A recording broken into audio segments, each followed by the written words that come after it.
Assalamu alaikum. Alors, nous continuons toujours les applications liées par rapport à la dynamique et des rotations. Je vous laisse tout d'abord lire l'énoncé pour ne pas perdre du temps. Donc, on va se retrouver dans quelques secondes pour la résolution. Alors, ici, nous avons le schéma du principe. Nous avons donc le tambour, nous avons la tige qui est la T, qui est donc et aussi qui est la poulie. Donc ici, évidemment, nous avons une répartition des masses dans sa circonférence. Donc le moment d'inertie sera égal à J égal à M fois R carré. On y est. Alors, question demandée. Petit 1, calculer petit a, donc le moment d'inertie J1 de la tige par rapport à l'axe delta. Donc là, on va appliquer la formule. J est égal à N douzième ML au carré. Donc de là, vous avez la réponse suivante. Maintenant, pour le moment d'inertie de la poulie par rapport à son axe, puisque nous avons une répartition des masses, donc J2 est égal à MR au carré. Donc, c'est-à-dire la masse grand M2 fois le rayon R2 au carré, qui est égal à ici à 5 fois 10 puissance moins 4 kg mètre au carré. Alors là, maintenant, question demandée, c'est de démontrer que l'accélération linéaire du système ici est égale à 0,7 mètres seconde exposant moins 2. De là, on va faire une étude dynamique. Vous avez, pour la masse petit m, elle est soumise à son poids P et la tension T2. Pour la poulie, ici, nous avons la tension T2', ainsi que la tension T1', son poids P2, ainsi que la réaction R2. Maintenant, pour le tambour, nous avons ici donc la tension T1, le poids P1, ainsi que la réaction R1. Là, maintenant, on va appliquer tout d'abord pour le corps des masses petit m, c'est-à-dire ici, on utilise le théorème du centre d'inertie, et de là, on tire T2, qui est égal à ici mg moins ma. Alors, pour la poulie, donc, on va utiliser le théorème des accélérations angulaires. Donc, or, on sait que le moment du poids P2 plus le moment de R2 est égal à 0, puisque ces deux forces-là traversent l'axe de rotation de la poulie. Alors, il va nous rester le moment de T1' plus le moment de T2'. On y est. Et là, qui est égal à ici à J2 fois θ2 point. Or, le moment de T2, c'est un moment moteur, et le moment de T1', c'est un moment qui est résistant. Alors ici, raison pour laquelle vous avez ici T2 R2 moins T1 R2, puisque la force T1 s'oppose par rapport à la rotation donc de la poulie. On est d'accord. Là maintenant, or, on sait que nous avons ici un fil qui est inextensible, des masses négligeables, donc T2 est égal à T2'. Là maintenant, or, on sait que θ2 point est égal à l'accélération linéaire sur sur R2, qui est le rayon de la poulie. Et de là, vous pouvez tirer l'expression de T1', parce que le but, c'est de trouver T1' et l'égaliser par rapport à T1. On y est. Là, maintenant, on va utiliser donc, pour l'étude concernant le tambour. Le tambour ici, il est soumis donc à son poids P1, réaction R1, ainsi que la tension T1. Alors, or, on sait que le moment du P1 plus le moment de R1 égale à 0, puisque ces deux forces-là traversent l'axe de rotation. Là, maintenant, on aura ceci, c'est-à-dire que le moment donc, de T1 est égal à J1 fois θ2 point. Et de là, maintenant, on tire l'expression de T1. Donc, on a l'expression de T1', on a l'expression de T1. Là, on va les égaliser et là, on tire l'expression de l'accélération A.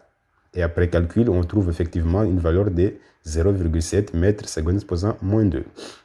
Alors, autre question, on nous demande de calculer la valeur de l'accélération angulaire de la tige. Donc là, en connaissant la valeur de l'accélération linéaire du système, maintenant on peut calculer l'accélération angulaire de la tige. Alors ici, question suivante, on nous demande de calculer la distance parcourue par la masse m. Alors on dit qu'à l'instant t, la vitesse de la masse petit m est de v est égale à 2 mètres par seconde. Calculer la distance parcourue par la masse petit m à cet instant et la vitesse angulaire θ.1 de la tige.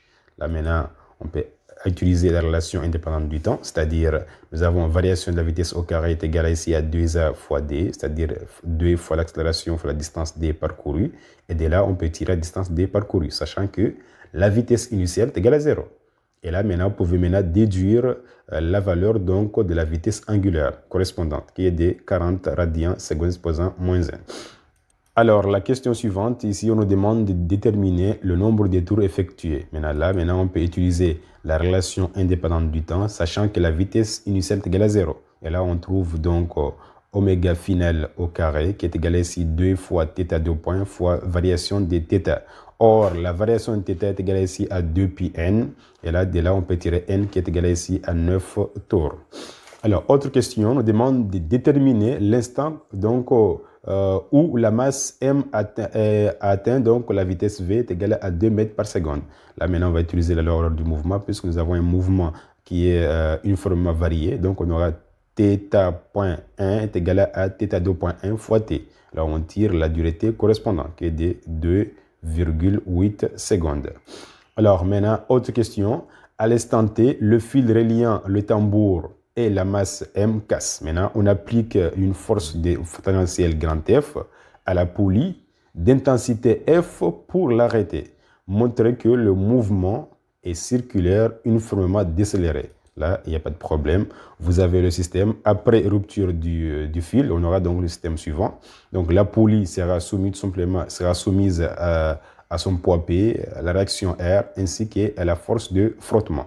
Là, maintenant, donc, on peut appliquer la relation fondamentale de la dynamique en rotation, et sachant que le moment d'inertie, donc le moment de la force grand F, qui est donc un moment résistant, elle est toujours inférieure à 0. Et de là, on peut conclure que θ2 point est inférieur à 0. Et comme θ2 point est inférieur à 0, donc nous avons effectivement un mouvement qui est circulaire uniformément décéléré. Autre question, on nous demande de calculer la valeur de la décélération angulaire. Là, il n'y a pas de problème. Vous calculez d'abord le moment donc, du couple de freinage qui est égal à moins F fois R2. R2 représente le rayon de la poulie. Et de là, on trouve une valeur donc de moins 1,05 Nm. Et de là, vous pouvez maintenant évaluer donc l'expression de θ2 point qui est égale au moment de la force de freinage, la force de freinage maintenant donc sur J2 qui représente ici le moment d'inertie de la poulie. Et après calcul, on trouve une valeur de moins 210 radians secondes exposant moins 2. Alors là maintenant, on peut maintenant déterminer le nombre de tours effectués. Maintenant, pour déterminer le nombre de tours effectués, on va appliquer donc la relation indépendante du temps. Donc, pendant la phase de freinage, on sait que la vitesse finale est égale à 0. Donc, on aura ici moins la vitesse initiale au carré est égale à 2 fois θ2 point fois delta θ.